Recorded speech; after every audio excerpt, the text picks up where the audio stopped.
Ang simoy ng hangin sa dalampasigan ng Paradise Cove Luxury Resort ay palaging nagdadala ng pangako, ng kapayapaan, ng bagong simula, ng yaman na hindi kayang abutin ng karaniwang tao.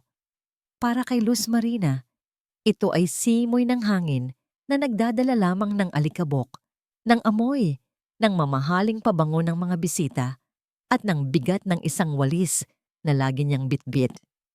Araw-araw, tahimik siyang kumikilos sa gitna ng karangyaan, isang anino lamang na naglilinis ng dumi na iniiwan ng mga mayayaman. Ngunit ngayong umaga, hindi lang alikabok ang nililinis niya. Nililinis niya ang alaala ng isang multo. Narinig niya ang tawanan at masiglang usapan mula sa isang suite na dapat ay bakante pa. Narito na ang bride! Sigaw ng isang babae, puno ng excitement. Napakunot ang noo ni Luz Marina. Hindi pa niya alam na may ikakasal ngayon. Nilingon niya ang pinto na bahagyang nakabukas. Tila may pumipilit sa kanya na sumilip. Isang kakaibang kutob sa kanyang dibdib. Isang kutob na sinasabing may mali. Dahan-dahan siyang lumapit, ang puso ay kumakabog. Sumilip siya sa maliit na siwang ng pinto. At doon, sa gitna ng mga nagkikislapang tela ng wedding gown, nakita niya ang isang muka na akala niya ay matagal nang nailibing sa limot. Ang mga mata ni Luz Marina ay nanlaki. Ang hawak niyang walis ay muntik ng malaglag mula sa kanyang nangyayanig na mga kamay. Isang gasp ang pumiglas mula sa kanyang lalamunan, ngunit walang tunog na lumabas. Si Celeste. Ngunit para kay Luz Marina, hindi ito si Celeste. Ito ay si Serena. Ang parehong Serena na nagnakaw hindi lang ng kanyang ipon, kundi pati na rin ng kanyang kumpiyansa, ng kanyang pangarap, at ng kanyang buong kinabukasan. 11 taon na ang nakalipas. Ang parehong Serena na nangako ng pag-asa, pagkatapos ay iniwan siyang walang-wala, basag na basag. Ang kanyang paningin ay nagdilim. Ang nakaraang sakit ay biglang bumalik. Ang bawat detalye ng araw na yon ay muling naglaro sa kanyang isip.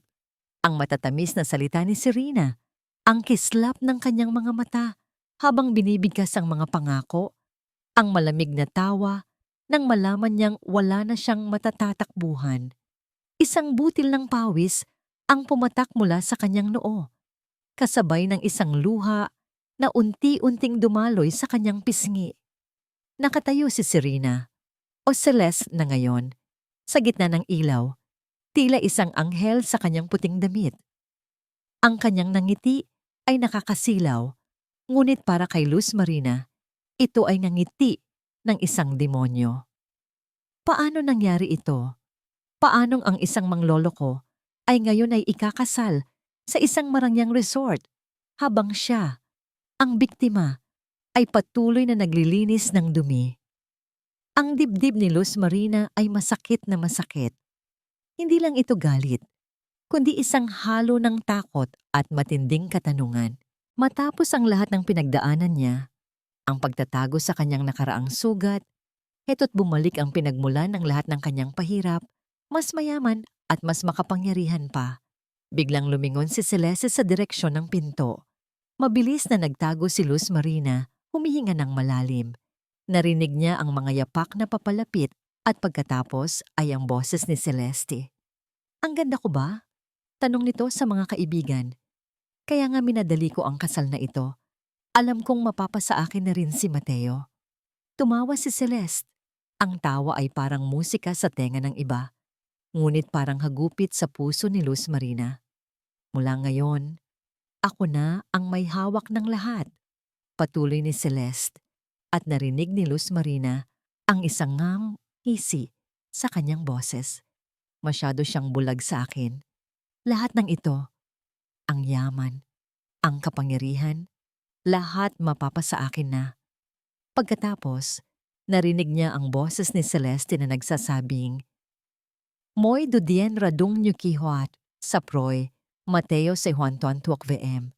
Ang mga salitang yon ay tumagos sa kanyang puso. Nagdala ng mas malalim na takot at pagkabahala. Hindi lang pala siya ang biktima. May iba pa.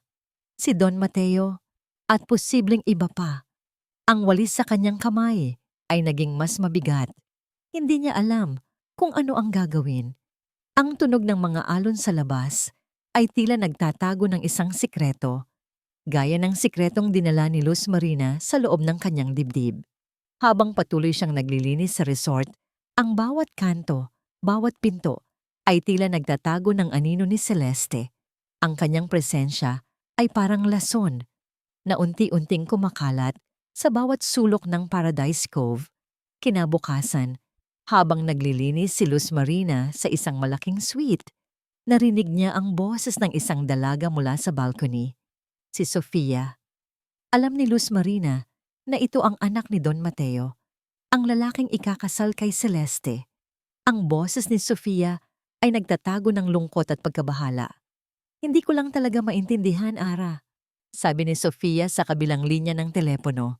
Mula nang dumating si Celeste, parang nagbago si Papa. Hindi na siya nakikinig sa akin. Ang tanging nakikita niya ay ang ngiti at ganda ni Celeste. Napahinto si Luz Marina sa kanyang paglilinis. Napasandal siya sa pader. Sinisikap na hindi gumawa ng kahit anong ingay. Pero Ara, ang dami niyang ginagastos at puro mamahaling gamit.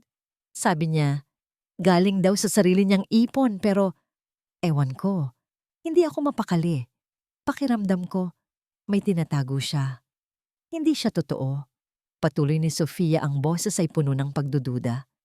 Biglang bumalik sa alaala ni Luz Marina ang mga salita ni Serena noon. Ang mga matatamis na pangako ng negosyo, ang kislap ng kanyang mga mata habang ipinapaliwanag ang mabilis na kita. Ang lahat ay tila totoo, maganda, at kapanipaniwala. Hanggang sa isang araw, naglaho si Serena, kasama ang lahat ng kanyang ipon. Ang sakit ng pagiging biktima ay muling naramdaman ni Luz Marina. Narinig niya ang hikbi ni Sofia. Ayoko lang na masaktan si Papa. Matanda na siya at nararamdaman kong may mali. Pero paano ko sasabihin sa kanya? Hindi siya maniniwala. Napayuko si Luz Marina. Ang kanyang mga mata ay unti-unting nag-init. Isang butil ng luha ang pumatak sa kanyang kamay. Nararamdaman niya ang sakit ni Sofia. Ito ang parehong sakit na naramdaman niya 11 taon na ang nakalipas. Ang sakit ng kawalan ng boses, ng pagiging hindi pinaniniwalaan. Nang marinig niya ang tunog ng pagtatapos ng tawag ni Sofia, mabilis na kumilos si Luz Marina. Lumabas si Sofia mula sa balcony. Ang kanyang mukha ay halatang may kalungkutan. Nakita niya si Luz Marina at bahagyang ngumiti. Magandang umaga po, Manang Luz. Bati ni Sofia. Pilit na pinasasaya ang boses. Magandang umaga rin, Ma'am Sofia. Sagot ni Luz Marina, may pilit na ngiti rin. Naghahanda si Sofia na lumabas. Nagmamadali siya at sa kanyang pagmamadali, nahulog ang isang folder na kanyang hawak. Mabilis na dinampot ni Luz Marina ang folder at bago pa man niya ito maibigay kay Sofia, nakita niya ang nakasulat sa isang dokumento. Kasunduan sa pag-aasawa at pamamahala ng ari-arian. May mga bahagi doon na binilugan na tila may pinag-aaralan si Sofia. Salamat po, Manang Luz, sabi ni Sofia. Kinuha ang folder. Aalis na po ako. May lakad po kami ni Papa at ni Celeste. Nang umalis si Sofia, muling napatingin si Luz Marina sa folder. Ang mga salitang kasunduan, ari-arian, at pamamahala ay umalingaw-ngaw sa kanyang isip. Hindi kaya si Don Mateo ang susunod na biktima ni Serena? Habang naglilinis siya sa hallway, nakita niya si Celeste na naglalakad patungo sa opisina ng resort manager. Hindi siya nag-iisa. Kasama niya si Attorney Ramon, ang abogado ni Don Mateo. Ngumiti si Celeste kay Attorney Ramon, ang nangiti ay may bahid ng panalo. Tumingin si Attorney Ramon kay Celeste at ang kanilang mga mata ay nagtagpo, puno ng isang lihim na pagkakaunawaan. Isang pagkakaunawaan na nagpapahiwatig na hindi lang si Celeste ang may itinatagong sikreto. Napakagat ng labi si Luz Marina. Ang kanyang puso ay mas lalong bumigat. Ang mga piraso ng puzzle ay unti-unting nagkakadikit. Si Sofia, Ang kasunduan, si Celeste. At ngayon, si Attorney Ramon. Ang lahat ng ito ay nagpahiwatig ng isang mas malaking panganib. Kinuha ni Luz Marina ang isang nakalatag na flyers sa mesa. Ito ay para sa kasal ni Celeste at Don Mateo. Ang mga mukha nila ay nakangiti, tila masaya. Ngunit sa likod ng ngiting iyon, may itinatagong kasamaan. Hindi niya maaring hayaan na mangyari ito. Hindi niya maaring hayaan na masira ang buhay ng iba, tulad ng pagkasira ng kanyang buhay noon. Nilingon niya ang hallway kung saan naglaho si Celeste at Attorney Ramon. Isang mainit na pakiramdam ng katarungan ang dahan-dahang gumapang sa kanyang dibdib. Kailangan niyang kumilos, hindi lang para sa kanyang sarili, kundi para kay Sofia at Don Mateo. Ang multo mula sa nakaraan ay hindi na maaaring manatiling multo lang. Ang mga araw na lumipas ay tila nagtatakbo. Bawat segundo ay puno ng pag-aalinlangan. Sa bawat pagngiti ni Celeste sa mga bisita, sa bawat pagyakap niya kay Don Mateo, pakiramdam ni Luz Marina ay may kutsilyong sumasaksak sa kanyang puso. Ang pagkabahala para kay Sofia at Don Mateo ay lumalalim. Ngunit ang takot na muling harapin si Serena, ang takot na muling masaktan, ay tila isang kadenang humihila sa kanya pababa. Isang gabi, habang naglilinis si Luz Marina sa library ng resort, nakita niyang nag-iisa si Sofia, nakaupo sa isang silya, nagbabasa ng isang libro. Ang kanyang mukha ay malungkot, may malalim na pag-iisip. Ito na ang pagkakataon na pagdesisyonan na ni Luz Marina. Hindi niya maaring hayaan ang takot na manalo. Dahan-dahan siyang lumapit, ang kanyang walis ay tahimik na inilapag sa tabi. "Magandang gabi, Ma'am Sofia," bati ni Luz Marina. Ang kanyang boses ay mahina. Napatingala si Sofia, bahagyang nagulat. "Manang Luz," sagot niya. May pilit na ngiti. "May problema po ba?" "Wala naman po, Ma'am Sofia," sagot ni Luz Marina. Umupo sa isang malapit na silya, sa layong hindi masyadong malapit at hindi masyadong malayo. "Napansin ko lang po na tila malalim ang inyong iniisip." Nag-aalangan si Sofia. "Kasi po, marami po akong iniisip tungkol sa kasal. Parang hindi lang po ito." "Tama." Napayuko si Luz Marina. "Minsan po," panimula niya, ang kanyang boses ay tila isang bulong ng nakaraan. "May mga tao po tayong nakikilala na sobrang galing magkunwari. Nagpapakita sila ng magandang mukha, pero sa loob, iba pala ang kanilang intensyon." Tumingin si Sofia kay Luz Marina. Ang kanyang mga mata ay nagtatanong. "Naranasan niyo na po ba yan, Manang Luz?" Magaan na tumango si Luz Marina. "Oo, Ma'am Sofia. Matagal na po. Naranasan ko pong maloko ng isang taong pinagkatiwalaan ko. Ang akala ko, kaibigan ko siya. Akala ko, tutulungan niya akong tuparin ang aking mga pangarap. Pero ang totoo, pinagsamantalahan lang niya ako. Kinuha niya ang lahat ng aking pinaghirapan. Ang bawat salita ay isang pahirap para sa kanya, ngunit kailangan niyang sabihin ito." Ang mukha ni Sofia ay nagpakita ng awa at pag-unawa. "Sobra naman po yun, Manang Luz. Paano po kayo nakabangon?" "Mahirap po," sabi ni Luz Marina. Nilingon ng bintana kung saan tanaw ang liwanag ng buwan. "Pero natutunan kong maging mas maingat at natutunan ko ring pakinggan ang aking kutob. Kung may nararamdaman kang mali, madalas, may mali talaga." Natahimik si Sofia, tila pinag-iisipan ang sinabi ni Luz Marina. "Kasi po, si Celeste, may mga bagay po siyang sinasabi na hindi tugma. At may nakita po akong mga kakaibang pangalan sa kanyang mga social media account." Doon na nakuha ni Luz Marina ang kumpiyansa ni Sofia. "Ma'am Sofia," sabi ni Luz Marina, lumapit ng bahagya.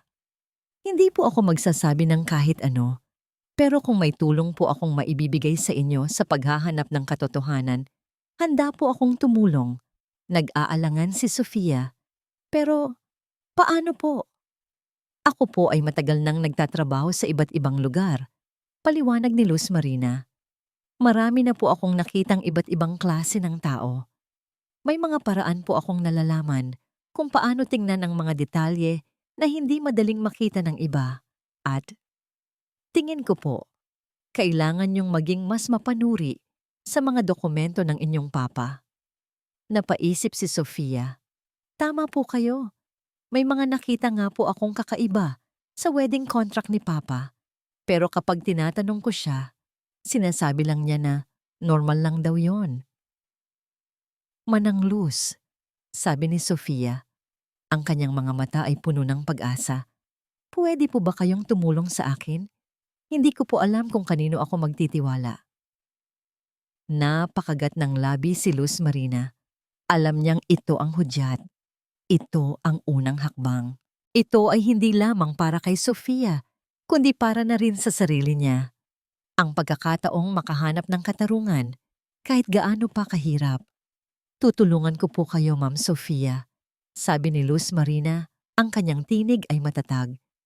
Pero kailangan po nating maging maingat. Hindi natin alam kung gaano siya kapanganib. Nagkaroon ng munting ngiti sa labi ni Sofia.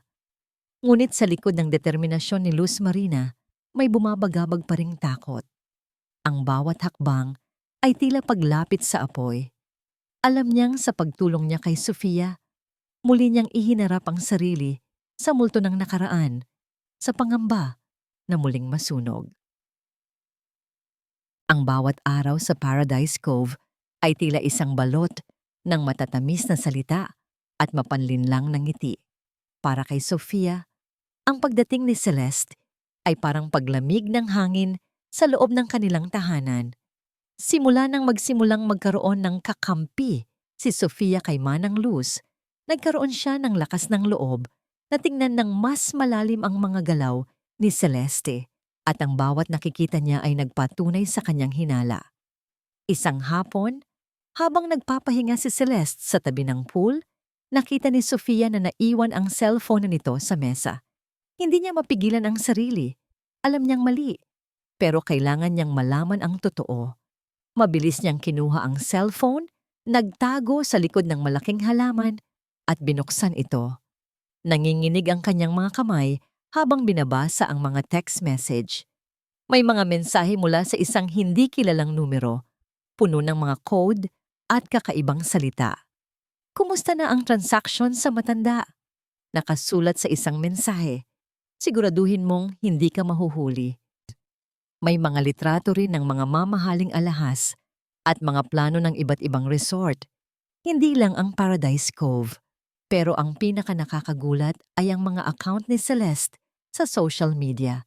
Hindi lang isa, marami. Mayroon siyang Instagram account na may ibang pangalan, Serena Dela Cruz, na nagpapakita ng buhay na puno ng party at mamahaling biyahe sa ibang bansa. Lahat ay bago pa man niya makilala ang kanyang papa. Ang mga petsa at lugar ay nagpapatunay na ang mga kwento ni Celeste tungkol sa kanyang matagumpay na negosyo ay puro kasinungalingan. Hindi ko lang talaga maintindihan, Manang Luz, sabi ni Sofia kinagabihan habang lihim silang nagkikita sa laundry room. Ang kanyang muka ay puno ng pagkabahala at takot. Ang dami niyang muka, parang hindi siya totoo. At may nakita akong mensahe, parang may binabalak siyang masama. Samantala, mas nagiging agresibo si Celeste sa kanyang paghawak kay Don Mateo. Nagsimula siyang magreklamo sa Don na si Sofia ay negatibo at hindi masaya para sa kanila. Mateo, mahal, hindi ko maintindihan si Sofia, sabi ni Celeste sa isang hapunan habang naroroon si Sofia. Ang kanyang boses ay malambing, ngunit ang kanyang mga mata ay matalim. Parang ayaw niyang makita tayong masaya. Baka inggit lang siya dahil ikakasal na tayo. Napakunot ang noo ni Don Mateo. Sofia, hindi ka ba masaya para sa akin? Napakagat ng labi si Sofia. Paano niya sasabihin ang totoo nang hindi sinisira ang puso ng kanyang papa? Masaya po ako para sa inyo, papa. Gusto ko lang po na maging masaya kayo. Nang totoo. Tumawa si Celeste, isang tawa na tila may bahid ng panunuya. Naku, Sofia, baka masyado ka lang nanghihinayang sa atensyon ni Papa. Kinabukasan, isang insidente ang nagpalala sa sitwasyon. Habang naglalakad si Sofia sa pasilyo, may bumuhos na kape sa kanyang damit. Tumingala siya at nakita niya si Celeste na nakatayo sa itaas ng hagdan, may hawak na tasa. Ay, sorry Sofia, sabi ni Celeste. Ang kanyang boses ay tila nagulat, ngunit ang kanyang mga mata ay walang emosyon. Hindi ko sinasadya. Ngunit sa mga mata ni Sofia, may nakita siyang babala. Isang pagbabanta. Ito ay hindi aksidente. Ito ay sinadya. Hindi ko na po alam, Manang Luz, sabi ni Sofia, habang naglilinis si Luz Marina ng kanyang kwarto. Ang kanyang boses ay tila maiiyak na. Nagsisimula na siyang manggulo. Pakiramdam ko, nasa panganib ako. At si Papa. Napatingin si Luz Marina sa mukha ni Sofia. Nakita niya ang takot sa mga mata ng dalaga. Ang kanyang puso ay kumirot. Hindi niya maaaring hayaan na mangyari ito. Hindi na dapat may ibang biktima si Serena. Huwag po kayong mag-alala, Ma'am Sofia, sabi ni Luz Marina. Ang kanyang boses ay matatag, puno ng pangako. Hindi po tayo susuko, malalaman natin ang totoo. Ngunit habang sinasabi niya iyon, may bumabagabag sa kanya. Gaano nga ba kalalim ang mga anino na itinatago ni Celeste? Gaano nga ba kahirap ang kalaban na kanilang kinakaharap? Ang bawat piraso ng impormasyong ibinahagi ni Sofia ay parang maliliit na butil ng apoy na nagpapaalab sa lumang galit ni Luz Marina. Ngunit ngayon, ang galit na yon ay may kasamang pag-iingat at determinasyon. Ang kaalaman na hindi lang siya ang posibleng biktima, kundi pati na rin ang inosenteng si Don Mateo at si Sofia ay nagbigay sa kanya ng lakas. Isang gabi, matapos matulog ang lahat sa resort, lihim na lumabas si Luz Marina. Bit-bit ang litrato ng credit card na nakita ni Sofia sa bag ni Celeste. Naglakad siya patungo sa isang bar sa labas ng resort. Dito nagtatrabaho ang kanyang dating kaibigan, si Aling Nena, na may mga koneksyon sa iba't ibang tao, kabilang ang isang empleyado ng bangko. Aling Nena, kailangan ko po ang tulong niyo, bulong ni Luz Marina. Ipinakita ang litrato ng credit card.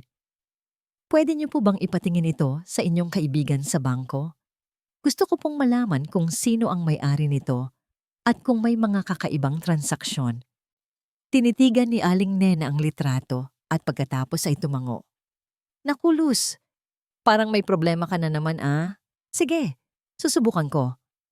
Pagkaraan ng 2 araw, bumalik si Aling Nena na may balita.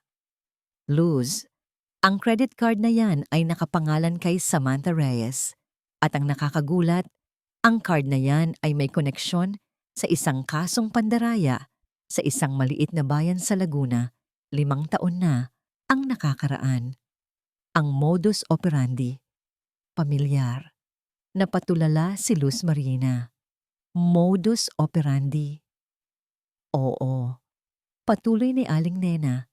Isang babae ang nagpanggap na negosyante, nangako ng malaking tubo sa investment, pagkatapos ay naglaho kasama ang pera ng mga biktima.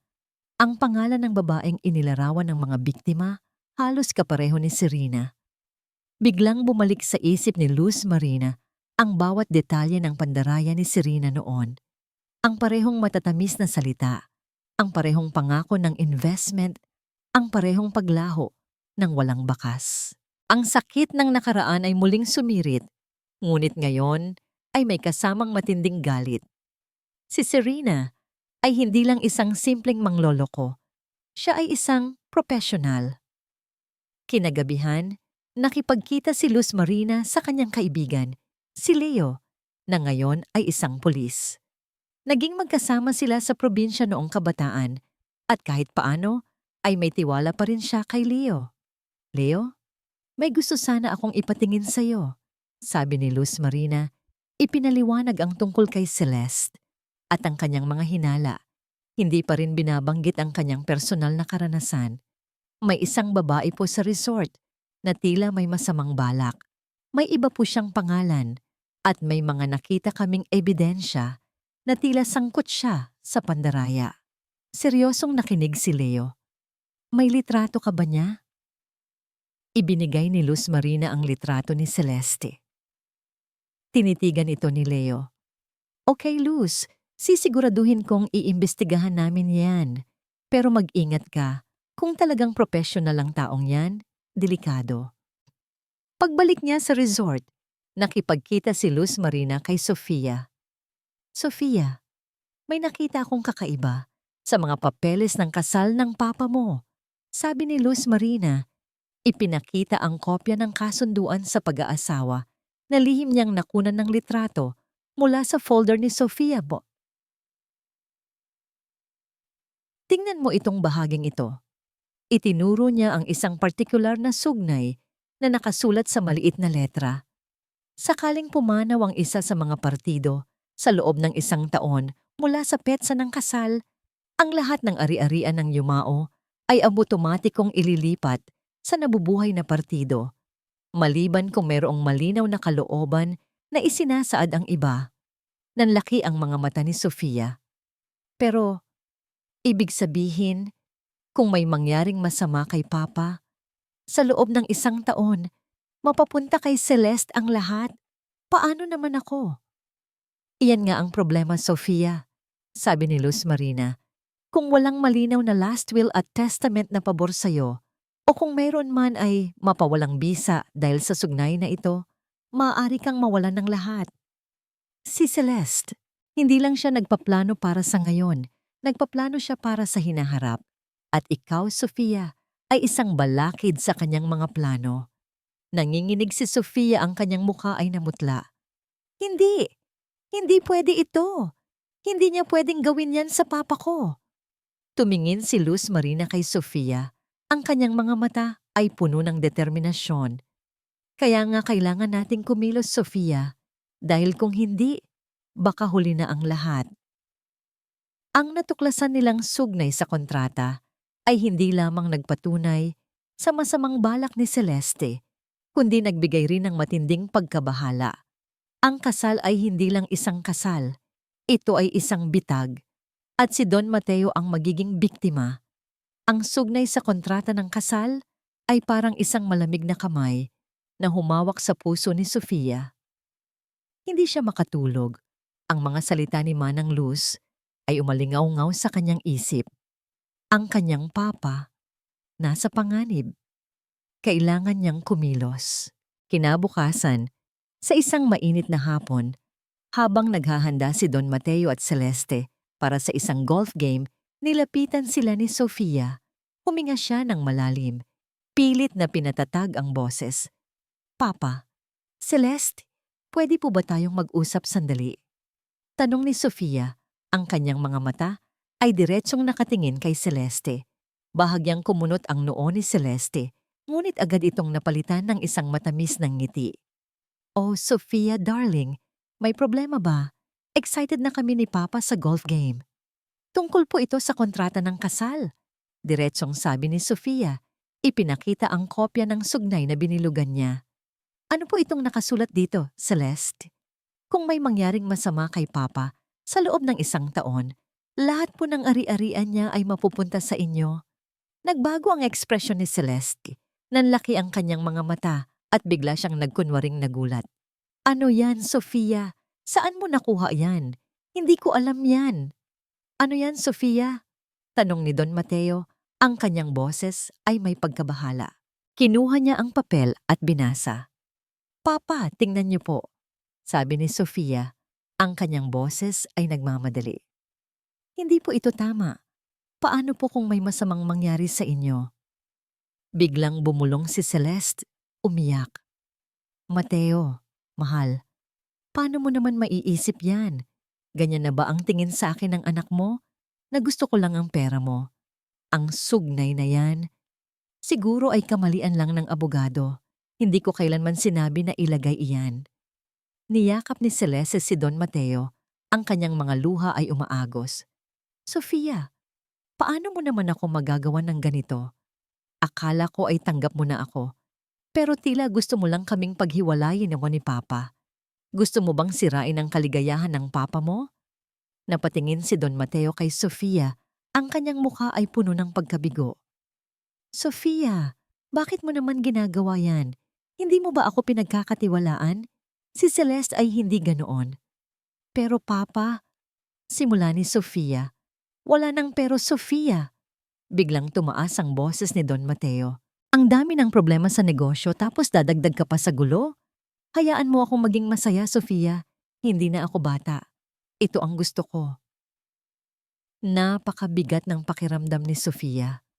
Ang kanyang papa. Nabulag sa katotohanan. Si Celeste na napakahusay magkunwari.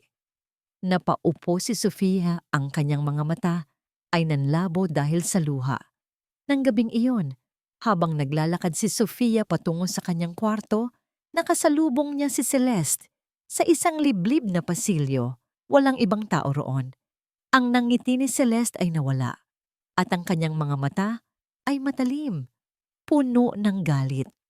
Huwag kang makialam sa mga bagay na hindi mo naiintindihan. Sopoy, mahina, ngunit nagbabantang sabi ni Celeste. Ang kanyang boses ay malamig. Akala mo ba ay madali akong lokohin? Ako ang magiging asawa ni Mateo.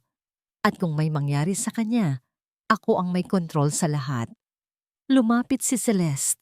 Ang kanyang mukha ay malapit na sa mukha ni Sofia.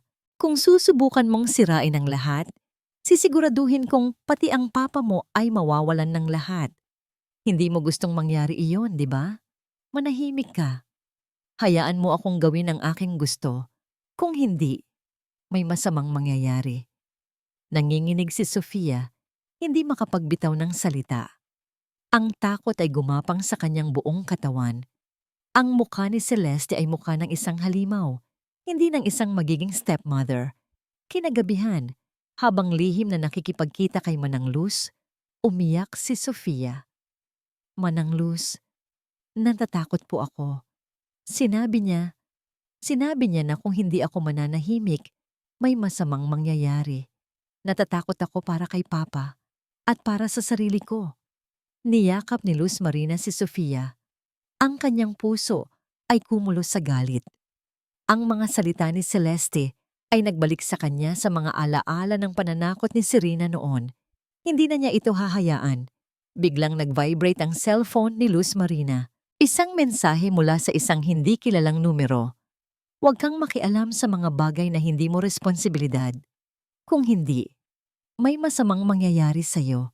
Alam namin kung sino ka. Nanlaki ang mga mata ni Luz Marina. Paano? Paano nalaman ni Celeste ang tungkol sa kanya? Napatingin siya sa cellphone, ang kanyang puso ay kumabog ng mabilis. Hindi ito simpleng babala. Ito ay isang pagbabanta na alam kung sino siya at kung ano ang kanyang nakaraan.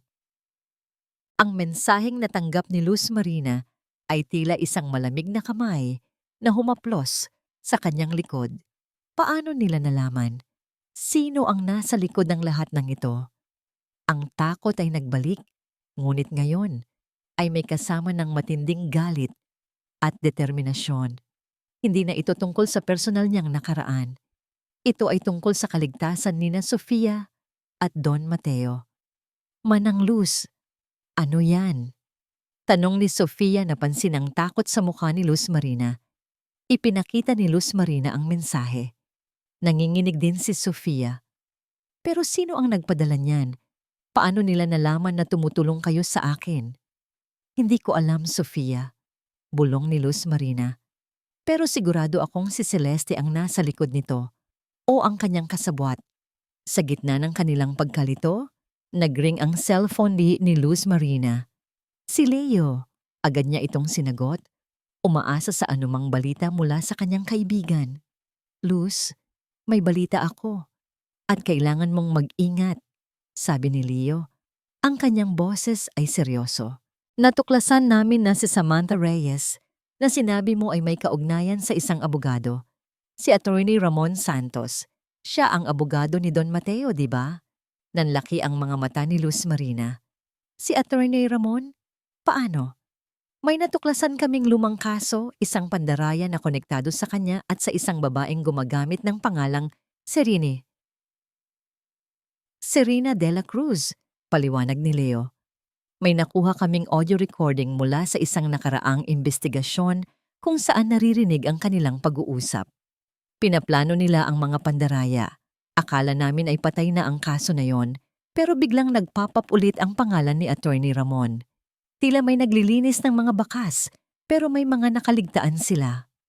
Attorney Ramon, bulong ni Luz Marina, naaalala ang pagkikita ni na Celeste at Attorney Ramon sa hallway.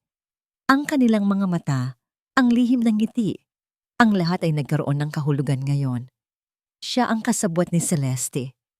Luz, kailangan mong maging maingat, paalala ni Leo. Kung ganoon ang lalim ng kanilang koneksyon, ibig sabihin ay matindi ang kanilang modus. Hindi lang ito simpleng pagnanakaw ng pera. May mas malaki pa silang balak. Leo, pwede mo bang ipadala sa akin ang audio recording na yan? Tanong ni Luz Marina. Kailangan namin ng ebidensya. May problema, sagot ni Leo. Nakita namin na may pagtatangka na burahin ang lahat ng ebidensya mula sa sistema. Tila may naglilinis ng bakas, pero meron pa akong backup copy na itinago at papalihim kong ipapadala sa iyo ang link. Siguraduhin mong hindi ito mahuhuli. Nang matanggap ni Luz Marina ang link, mabilis nila itong binuksan ni Sofia. Doon nila narinig ang boses ni Serena at ni Attorney Ramon. Pinaplano ang pandaraya kasama ang pagtalakay sa mga sugnay sa kontrata at kung paano iiwasan ng batas. Ang bawat salita ay nagpapatunay sa kanilang hinala. Hindi ko na alam man ang Luz, sabi ni Sofia. Habang nakikinig sa recording, ang kanyang mga mata ay nanlalaki sa gulat. Paano tayo makakakuha ng iba pang ebidensya? Hindi na sila magtitiwala sa atin. May opisina si Attorney Ramon dito sa resort. Sabi ni Luz Marina, may kislap sa kanyang mga mata. Posibleng may iba pa siyang itinatago doon. Kailangan nating makapasok. Sa ilalim ng takip silim, nagplano sina Luz Marina at Sofia. Kailangan nilang maging mabilis at tahimik. Kailangan nilang makuha ang anumang ebidensya na maaring magpatunay sa pagkakadawit ni Attorney Ramon at Celeste. Alam nilang mapanganib ang kanilang gagawin, ngunit ito na ang huling pag-asa. Nang mag-2:00 ng madaling araw, nang makasigurado silang tulog na ang lahat, dahan-dahang lumabas sina Luz Marina at Sofia. Suot ang kanilang mga uniform bilang empleyado ng resort, lihim silang nagtungo sa opisina ni Attorney Ramon. Ang bawat hakbang ay maingat. Ang kanilang puso ay kumakabog ng malakas. Nang marating nila ang opisina, dahan-dahan itong binuksan ni Luz Marina gamit ang kanyang master key. Ang loob ay madilim at tahimik. Sumenya si Luz Marina kay Sofia na pumasok. Hanapin mo ang anumang USB, hard drive o kahit anong dokumento na mukhang kahina-hinala, bulong ni Luz Marina. Habang naghahanap sila, biglang sumara ang pinto ng opisina. At pagkatapos, nawala ang ilaw. Ang lahat ay naging madilim at isang anino ang biglang lumitaw sa likod nila. Ang dilim ay bumalot sa opisina at ang biglang pagsara ng pinto ay tila nagkulong sa kanila sa isang bangungot. Naramdaman ni na Luz Marina at Sofia ang pagbilis ng tibok ng kanilang puso. Ang anino sa likod nila ay tila lumalaki sa dilim. Sino yan? Bulong ni Sofia, ang kanyang boses ay nanginginig. Isang matandang lalaki ang lumabas mula sa dilim. Ano ang ginagawa niyo rito? Tanong niya, ang kanyang boses ay medyo iritable. Ito pala si Mang Tonyo, ang security guard na nagbabantay sa gabi. Napabuntong hininga ng malalim si Luz Marina. Naku, Mang Tonyo, nagkamali lang po kami ng pasok. Akala po namin ay ito ang office ng housekeeping. Tinitigan sila ni Mang Tonyo ng may pagdududa. Gabi na para maglinis. Opo, nagmamadali po kasi kami sa schedule. Paliwanag ni Luz Marina, Pilit na pinaninindigan ang kanyang kwento. Pagkatapos ng ilang segundong katahimikan, tumango si Mang Tonyo. "Sige na, lumabas na kayo. Huwag na kayong pumasok sa mga hindi nyo opisina." Mabilis silang lumabas, humihinga ng malalim. Ang kanilang puso ay kumakabog pa rin. Sa kabila ng takot, may nakuha si Sofia, isang USB drive na nakita niya sa ilalim ng mesa ni Attorney Ramon habang nagkakagulo. "Manang Luz, nakakuha po ako." Bulong ni Sofia, ipinakita ang maliit na USB. Nagmadali silang bumalik sa kwarto ni Luz Marina. Agad nilang isinaksak ang USB taya sa lumang laptop ni Luz Marina. Ang kanilang mga mata ay puno ng pag-asa. Ito na ang huling piraso ng puzzle. Ngunit ang pag-asa ay mabilis na napalitan ng kawalan ng pag-asa. Ang USB drive ay walang laman, walang files, walang dokumento, walang kahit ano. Paano? Bulong ni Sofia, ang kanyang mukha ay namutla. Wala akong nakuha." Napakagat ng labi si Luz Marina. Ang kanyang puso ay lumubog. "Baka na-trace nila tayo, Sofia. O baka alam na nilang susubukan nating kumuha ng ebidensya, kaya nauna na silang linisin ang lahat." Agad na tinawagan ni Luz Marina si Leo. "Leo, ang audio recording. Nakuha mo ba yon?" May mahabang katahimikan sa kabilang linya. "Luz, may problema," sabi ni Leo. Ang kanyang boses ay tila pagod. "May nangyaring cyber attack sa aming system kagabi. Na-corrupt ang lahat ng files sa server, kasama na ang backup ng audio recording. May naglinis ng bakas. Masyadong malakas ang mga kalaban mo." Ang telepono ay muntik ng malaglag mula sa kamay ni Luz Marina. Ang lahat ng kanilang pagod, ang lahat ng kanilang pag-asa ay tila naglaho sa isang iglap. Walang USB, walang audio recording, wala na silang ebidensya. "Manang Luz, ibig sabihin, talo na tayo?" Tanong ni Sofia. Ang kanyang mga mata ay puno ng luha. "Wala na tayong magagawa." Niyakap ni Luz Marina si Sophie. Nararamdaman niya ang sakit ng pagkabigo. Ito ang parehong pakiramdam na naramdaman niya nang mawala ang lahat sa kanya 11 taon na ang nakalipas. Ang pakiramdam ng kawalan ng kapangyarihan. Ang pakiramdam na ang kasamaan ay nanalo. "Hindi ko na alam, Sofia," bulong ni Luz Marina. Ang kanyang boses ay nanginginig. "Masyado silang malakas. Masyado silang maraming koneksyon. Paano natin sila lalabanan?"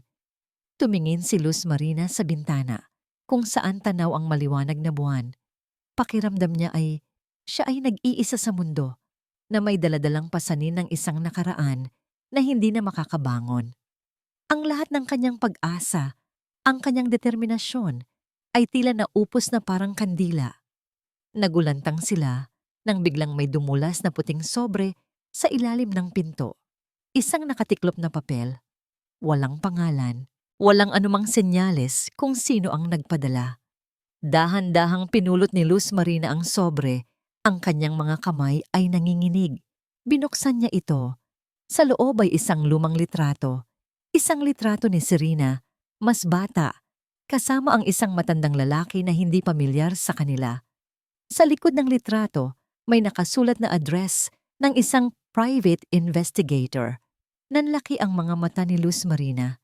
Sino ang nagpadala nito? Sino ang matandang lalaki sa litrato? At bakit may address ng isang tamtutu?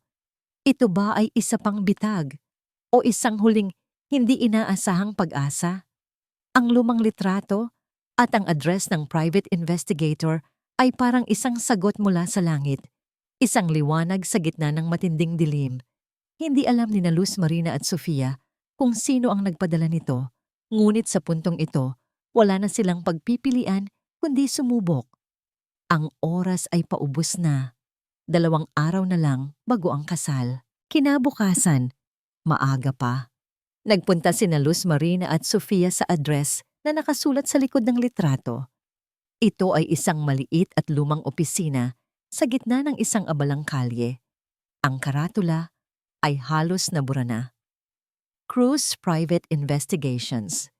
Nang pumasok sila, sinalubong sila ng isang matandang lalaki, si Mang Dante, na may mga mata ng isang taong nakakita na ng maraming bagay. Ang kanyang opisina ay puno ng mga nakatambak na papeles at lumang kagamitan. Ano ang maitutulong ko? Tanong ni Mang Dante. Ang kanyang boses ay may pagod. Nagpadala po kayo ng litratong ito? Tanong ni Luz Marina. Ipinakita ang litrato ni Serena at ng matandang lalaki. Tinitigan ni Mang Dante ang litrato. Bahagyang kumunot ang kanyang noo at may lungkot na gumuhit sa kanyang mukha. Matagal na yan. Ang litratong yan ay kay Victor de la Cruz, ang dating asawa ni Serena, at ako, ang private investigator na inupahan niya noon. Nanlaki ang mga mata ni na Luz Marina at Sofia. Asawa ni Serena? Sabay nilang tanong. Oo, sabi ni Mang Dante. Umupo sa kanyang silya. Si Serena, o mas kilala niyo ngayon bilang Celeste, ay isang babaeng may napakagandang mukha pero may napakadilim na puso. Niloko niya si Victor, kinuha ang lahat ng yaman nito at pagkatapos ay iniwan. Ikinuwento ni Mang Dante ang buong istorya. Si Victor de la Cruz ay isang negosyante na nabighani kay Serena. Ikinasal sila, ngunit ilang buwan lang pagkatapos, unti-unting nawala ang lahat ng ari-arian ni Victor. Nang malaman ni Victor ang totoo, huli na ang lahat. Nagpakamatay si Victor dahil sa labis na kahihiyan at kawalan ng pag-asa. Sinubukan kong imbestigahan si Serena noon. Sabi ni Mang Dante, ang kanyang mga mata ay nanlumo. Pero napakagaling niyang magtago. Nakuha niya ang lahat ng ebidensya, kaya ang kaso ay na-dismiss. Pero hindi ako sumuko. Patuloy ko siyang minanmanan, kahit paano. May nakuha po ba kayong ebidensya? Tanong ni Luz Marina, puno ng pag-asa. Bumangon si Mang Dante. Wala nang opisyal na ebidensya, pero meron akong isang bagay na itinago. Isang bagay na maaaring makatulong sa inyo. Kinuha niya mula sa ilalim ng isang silya ang isang lumang kahon. Mula rito, kinuha niya ang isang nakabalot na libro. Ito ay isang personal na diary. Diary ito ng isang dating biktima ni Serena, si Elena Marquez, isang sekretarya na niloko rin ni Serena.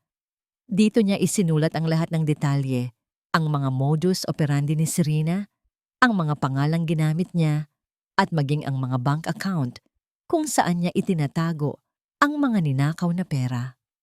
Nanginginig ang mga kamay ni Luz Marina habang kinukuha ang diary. Ito ay isang makapal na libro, puno ng mga sulat kamay. Sa bawat pahina, may mga detalye tungkol sa iba't ibang kaso ng pandaraya, kasama ang pangalang Samantha Reyes at maging ang pangalan ni Attorney Ramon bilang koneksyon. Ngunit ang pinaka-nakakagulat ay ang isang entry na nagsasaad tungkol sa isang offshore bank account sa Cayman Islands kung saan itinatago ni Serena ang lahat ng kanyang malalaking halaga ng pera. Ito ay isang account na tanging siya at ang kanyang pinagkakatiwalaang kasabwat lamang ang nakakaalam. Sino ang nagpadala sa amin ng litrato? Tanong ni Sofia. Ngumiti si Mang Dante. Ako. Patuloy ko pa ring binabantayan si Serena. At nang marinig ko ang balita tungkol sa kanyang kasal kay Don Mateo, alam kong kailangan ng kumilos. May nakita akong dalawang babaeng naglilinis ng opisina ni Attorney Ramon at naramdaman kong may ginagawa kayong tama. Kaya naisip kong tulungan kayo. Ang lahat ay nagkaroon ng kahulugan ngayon. Ang mensahe, ang litrato, hindi sila nag-iisa. Pero ang kasal po ay sa loob ng 2 araw, sabi ni Sofia, puno ng pagkabahala. Paano po natin mapapatunayan ang lahat ng ito? Kailangan natin ng verification mula sa bangko. Kailangan nating maging mabilis, sabi ni Luz Marina. Ang kanyang mga mata ay puno ng determinasyon. Kailangan nating kumpirmahin ang offshore bank account na ito. Ito ang huling pag-asa natin. Habang papalabas sila sa opisina ni Mang Dante, Bitbit ang diary at ang bagong pag-asa. Naramdaman ni Luz Marina ang bigat ng oras. Ang lahat ay nakasalalay sa kanila.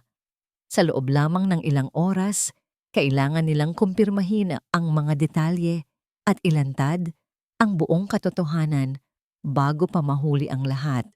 Ang bawat segundo ay tila ginto. Ang diary ni Elena Marquez ay parang mapa na nagtuturo sa kayamanan, hindi ng pera, kundi ng katotohanan. Gamit ang impormasyon tungkol sa offshore bank account, mabilis na kumilos si Luz Marina. Nakausap niya ang kaibigan ni Aling Nena sa bangko at kahit mahirap, humingi siya ng tulong upang ma-verify ang account. Ang proseso ay matagal at komplikado, lalo na para sa isang bangko sa ibang bansa. Samantala, sa resort, ang atmosphere ay puno ng pagdiriwang at paghahanda. Ngunit sa gitna ng kaguluhan, si Sofia ay balisa. Alam niyang kailangan niyang gawin ang lahat upang mapigilan ang kasal. Kahit paano, kailangan niyang bilhin ang oras ni Manang Luz. Nang umagang iyon, ang araw ng kasal, nilapitan ni Sofia si Celeste. "Celeste, ang ganda mo," sabi ni Sofia, pilit nang ngumingiti. "Pero parang may kulang. Ang hairpiece mo. Hindi ba dapat meron kang isang special na alahas?" Kumunot ang noo ni Celeste. "Anong sinasabi mo, Sofia?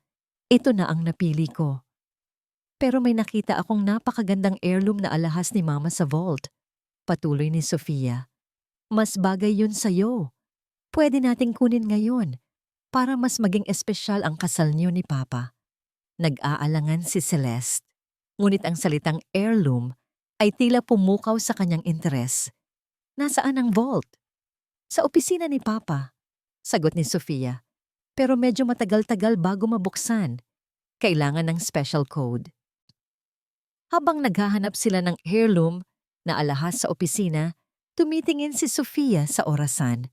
Ang bawat minuto ay mahalaga.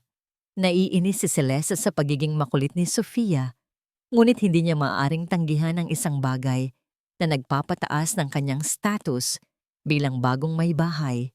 Makalipas ang isa pang oras, nang walang mahanap, muling nagpalabas ng isa pang ideya si Sofia. "Celeste, ang makeup artist mo. Parang hindi niya naiintindihan ang vision mo. Dapat mas dramatic. Ang kasal na ito ay isang beses lang sa buhay. Dapat perfect." Nagdilim ang mukha ni Celeste. "Sofia, ano bang gusto mo? May oras pa ba tayo para magpalit ng makeup artist?" "Siyempre naman," sagot ni Sofia. Pilit na pinasasaya ang boses. "Tatawagan ko ang kaibigan kong makeup artist. Naku, isa siyang henyo. Sigurado akong gagawin niyang mas fabulous ang mukha mo." Ang bawat pagtatangka ni Sofia na magpumilit ay nagpapahaba ng oras, ngunit nagpapainit din sa ulo ni Celeste. Sa likod ng matamis ng ngiti at pagtanggap sa mga suhestiyon ni Sofia, unti-unting lumabas ang tunay na ugali ni Celeste. Ang kanyang mga mata ay matalim, ang kanyang boses ay tila may pasensya, ngunit may pagbabanta.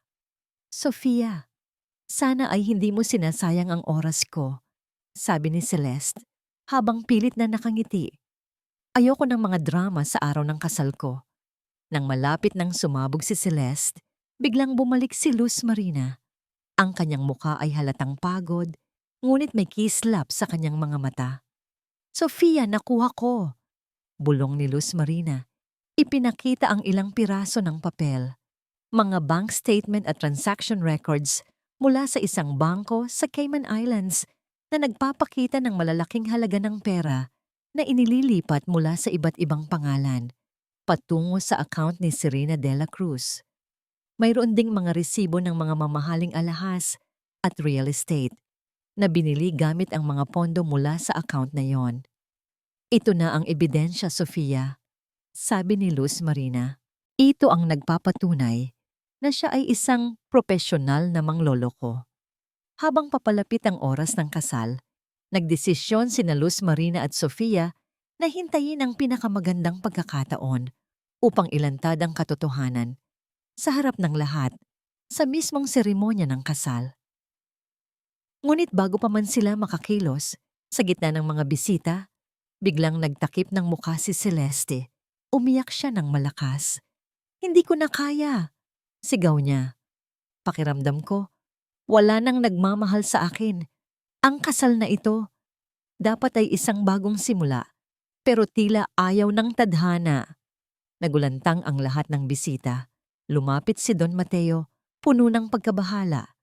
"Celeste, mahal, anong nangyayari?" "Mayroon akong napakadilim na nakaraan, Mateo," sabi ni Celeste, umiiyak at tila nagsasabi ng isang lihim. "Pinilit lang ako ng aking pamilya na magnakaw noon. Wala akong magawa. Pinagsamantalahan lang ako. Akala ko, makakalaya na ako sa nakaraan ko, pero tila hinahabol pa rin ako ng mga demonyo ko." Ang lahat ay nakatingin kay Celeste, puno ng awa. Nagkunwari siyang isang biktima, ginagamit ang kanyang nakaraan upang muling makuha ang simpatya at pagmamahal ni Don Mateo. Napatingin si Luz Marina at Sofia sa isa't isa. Ang kanilang mga mukha ay puno ng pagkabahala.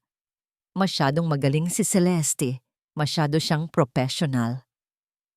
Ang mga luha ni Celeste ay tila agos ng ilog na humahatak sa damdamin ng mga bisita. Si Don Mateo, puno ng awa, ay niyakap ang umiiyak na si Celeste. Pinapakalma ito. Ang pagganap ni Celeste ay napakahusay at tila nakuha na naman niya ang simpatiya ng lahat.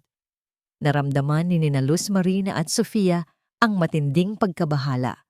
Baka huli na ang lahat. Baka hindi na sila paniwalaan. Nang maramdaman ni Celeste na nasa kanyang panig na ang lahat, unti-unti siyang kumalma. Humarap siya sa mga bisita. Ang kanyang mukha ay tila malungkot, ngunit may bahid ng pagtagumpay. Sa sandaling iyon, lumakad si Luz Marina, dahan-dahan, patungo sa altar. Ang kanyang puso ay kumakabog ng malakas. Ang kanyang mga kamay ay nanginginig. Ito na. Ito na ang huling laban. Hindi po totoo ang sinasabi niya. Malakas na sabi ni Luz Marina. Ang kanyang boses ay umalingaw-ngaw sa buong simbahan. Ang lahat po ay kasinungalingan. Nagulat ang lahat. Lumingon si Celeste. Ang kanyang mukha ay nagpakita ng galit. "Sino ka? Bakit ka nakikialam sa kasal ko?" "Ako po si Luz Marina," sagot ni Luz Marina. Ang kanyang boses ay matatag. "At ako po ay isa sa kanyang mga biktima." Nagsimula si Luz Marina na ikwento ang kanyang karanasan 11 taon na ang nakalipas. Kung paano siya niloko ni Serena, kinuha ang lahat ng kanyang ipon at iniwan siyang walang-wala. Habang nagsasalita siya, lumabas si Sofia, dala ang kopya ng diary ni Elena Marquez at ang mga bank statement. "Hindi lang po si Manang Luz ang niloko niya," sabi ni Sofia. Ang kanyang boses ay malakas at malinaw. "Marami pa po siyang niloko. Ito po ang diary ng isa sa kanyang mga biktima, si Elena Marquez. At ito po ang mga bank statement mula sa offshore account niya sa Cayman Islands, kung saan niya itinatago ang lahat ng kanyang ninakaw na pera." Inihagis ni Sofia ang mga papeles sa harap ni Celeste. Namutla ang mukha ni Celeste. Ang kanyang ngiti ay nawala at ang kanyang mga mata ay nanlaki sa gulat. "Hindi! Mga kasinungalingan yan!" sigaw ni Celeste, pilit na kumakapit sa kanyang huling pagtatago. "Hindi totoo ang sinasabi nila. Gusto lang nila akong sirain." "Papa, tingnan niyo po," sabi ni Sofia, inabot kay Don Mateo ang mga papeles. "Ito po ang ebidensya. Si Celeste po ay isang profesional na mangloloko. Hindi po niya kayo mahal. Ang gusto lang po niya ay ang inyong pera." Nag-aalangan si Don Mateo. Ang kanyang mukha ay puno ng kalituhan at pagkabigo. Tinaas niya ang mga papeles at nakita ang lahat ng ebidensya, ang mga pangalan, ang mga transaksyon, ang mga detalye ng pandaraya. Ang kanyang mundo ay gumuho.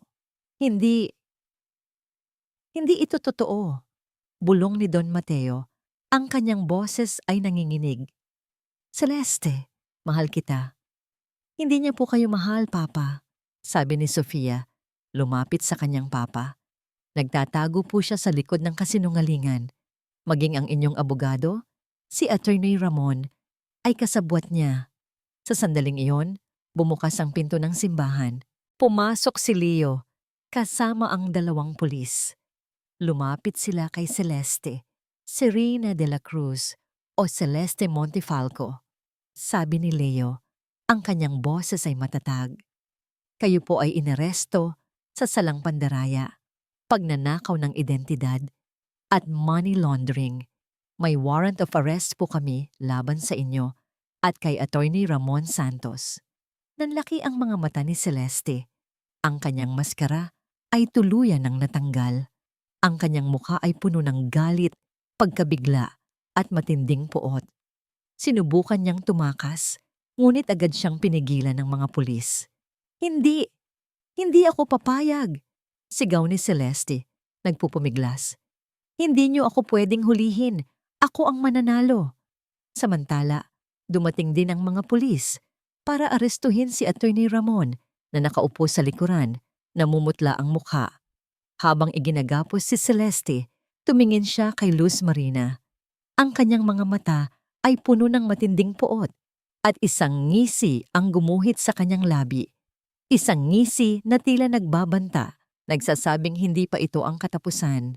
Hindi pa ito tapos, Luz Marina, bulong ni Celeste, bago siya tuluyang iginapos at inilabas ng simbahan. Napakabigat ng katahimikan sa loob ng simbahan. Si Don Mateo ay nakaupo, ang kanyang mukha ay puno ng sakit at pagkabigo. Si Sofia ay nasa tabi niya, umiiyak din, ngunit may kasama ng pakiramdam ng paglaya. Niyakap ni Sofia si Luz Marina. Salamat man ng Luz. Salamat sa lahat. Tiningnan ni Luz Marina ang sarili niyang mga kamay. Nanginginig pa rin siya, ngunit hindi na dahil sa takot. Ito ay dahil sa paglaya. Ang multo mula sa nakaraan ay tuluyan ng nailantad. Ang mga araw matapos ang kaguluhan sa kasal ay puno ng pagbabago. Si Celeste at Attorney Ramon ay nahaharap sa matinding kaso sa korte. Sa dami ng ebidensya, lalo na ang diary ni Elena Marquez at ang mga bank statements, matagumpay silang nilitis at nahatulan sa salang pandaraya at money laundering. Ang kanilang pagkabagsak ay isang patunay na kahit gaano pa kagaling magtago ang kasamaan, darating ang panahon na ito ay ilalantad. Si Don Mateo ay labis na nasaktan at nadismaya. Ang panlilinlang ni Celeste ay nagdulot ng malalim na sugat sa kanyang puso. Ngunit sa tabi niya ay si Sofia, na buong pagmamahal na inaalagaan ng kanyang papa. Sa pamamagitan ng pagsubok na ito, mas lalong naging matatag ang kanilang relasyon bilang mag-ama. Natutunan ni Don Mateo ang halaga ng tunay na pagmamahal at pagtitiwala, at ang pagiging bulag sa panlabas na anyo ay hindi kailanman dapat maging batayan ng desisyon. Para kay Luz Marina, ang pagkabagsak ni Celeste ay parang isang mabigat na pasanin na inalis mula sa kanyang balikat. Matagal na panahon siyang nabuhay sa anino ng nakaraan, sa takot at pait. Ngayon, malaya na siya. Ang kanyang puso ay magaan, tila isang ibon na nakawala sa hawla. Isang araw, nilapitan siya ni Don Mateo at Sofia. Luz Marina, sabi ni Don Mateo. Ang kanyang boses ay puno ng pasasalamat. Wala akong sapat na salita para pasalamatan ka. Hindi lang ang buhay ko ang iyong iniligtas, kundi pati na rin ang kinabukasan ng aking anak. Kung may maitutulong ako sa iyo, huwag kang mag-atubili. Ngumiti si Luz Marina. Sapat na po sa akin na nakita kong nakuha ang katarungan, Don Mateo. Inalok siya ni Don Mateo ng isang mas mataas na posisyon sa resort, ngunit magalang itong tinanggihan ni Luz Marina. Salamat po, Don Mateo, pero pakiramdam ko po ay kailangan ko ng bagong simula.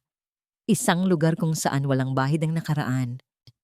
Iginawad ni Leo, ang kaibigan niyang pulis, ang isang gantimpala mula sa gobyerno para sa kanyang katapangan at tulong sa pagkabunyag ng malaking kaso ng pandaraya. Inalok din siya ni Leo na sumali sa isang programa para sa mga biktima ng pandaraya kung saan maaari siyang tumulong sa iba. Ngunit sa ngayon, ang nais lang ni Luz Marina ay kapayapaan.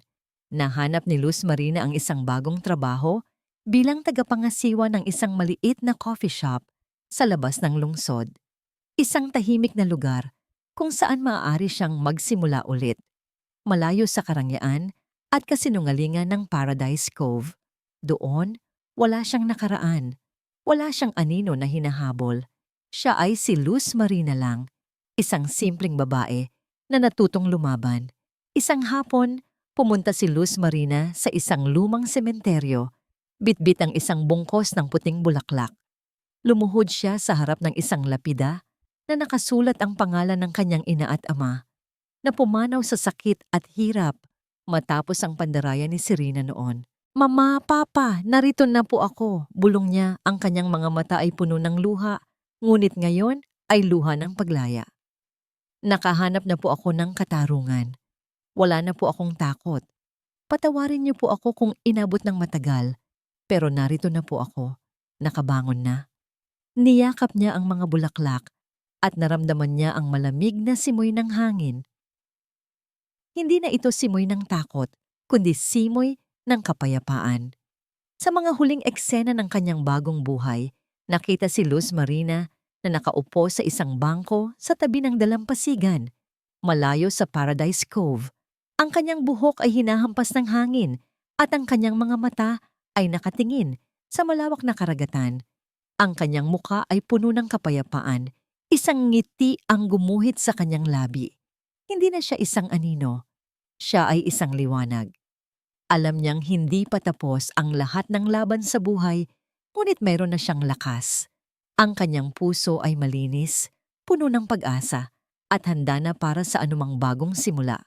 Ang tunay na halaga ng buhay ay hindi nasusukat sa yaman, kundi sa katotohanan, integridad, at kapayapaan na nakukuha sa paghahanap ng katarungan. Sa pagtatapos ng bawat pahina o sa bawat paghinto ng bawat kabanata, nais kong magbigay ng taos-pusong pasasalamat. Salamat sa inyo, aming minamahal na tagapakinig, sa pagbibigay ng inyong mahalagang oras at puso upang pakinggan ang kwento nina Luz Marina, Sofia, at ang paglalakbay nila sa katotohanan. Ang bawat sandali ng inyong pakikinig ay nagbibigay buhay sa aming mga karakter at sa kanilang mga pinagdaanan. Bilang inyong manunulat, bawat salita na aking isinulat ay pinag-isipan at nilagyan ng damdamin. May mga gabing hindi ako makatulog, iniisip kung paano ko pa mapapaganda ang takbo ng kwento, kung paano ko pa mapapalalim ang bawat emosyon. Ang paglalakbay na ito, mula sa paglikha ng ideya hanggang sa huling salita, ay isang karangalan at isang hamon. Nais kong ibahagi sa inyo ang saya, ang lungkot, ang galit at ang pag-asa na naramdaman ko habang binubuo ang mundo ni Luz Marina.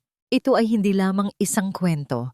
Ito ay isang salamin ng buhay, ng ating mga pinaglalaban at ng ating paghahanap ng katarungan.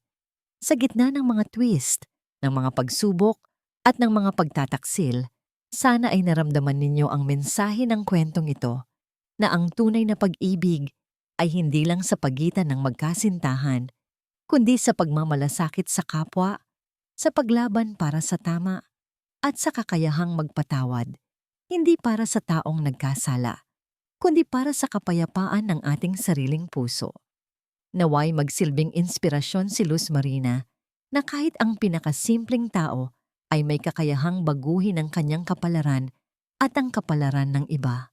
Ang pag-asa ay laging naroon, kahit sa pinakamadilim na bahagi ng ating buhay. Muli, mula sa kaibuturan ng aking puso, maraming salamat sa inyong pagmamahal at suporta. Kung meron kayong nais ibahagi tungkol sa inyong naramdaman habang nakikinig, huwag mag-atubili. Ang inyong mga komento at reaksyon ay mahalaga sa amin. Hanggang sa muli, mga minamahal naming tagapakinig. Paalam.